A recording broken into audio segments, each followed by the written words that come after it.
മത്സ്യത്തൊഴിലാളിക്കും ഇന്ത്യയിൽ ജീവിക്കാനുള്ള അവകാശമാണ്. എല്ലാവരെയും പോലെ ജീവിക്കാനുള്ള അവകാശം.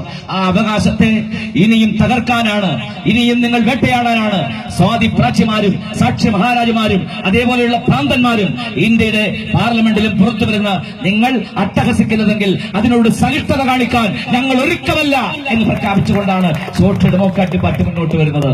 അതുകൊണ്ട് ഇന്ത്യ അടുത്ത യഥാർത്ഥ യുദ്ധം തുടങ്ങുകയാണ്.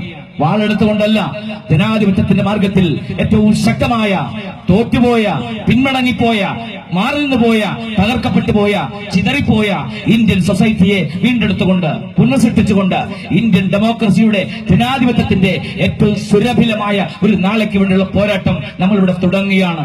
അതുകൊണ്ട് ഒരു മോഡിയല്ല, 9 മോഡിമാർ, 9000 മോഡിമാർ ഇന്ത്യക്കകത്ത് അരങ്ങുവാണാലും പേടിക്കാത്തൊരു പ്രസ്ഥാനമായി സോഷ്യൽ ഡെമോക്രാറ്റിക് പാർട്ടിയുണ്ട്. ഞങ്ങൾ മാർക്സിസ്റ്റ് പാർട്ടി എവിടെയാ? കമ്മ്യൂണിസ്റ്റ് പാർട്ടി എവിടെയാ? BJP ഈ രാജ്യത്ത് വർഗീയ വിദ്വേഷം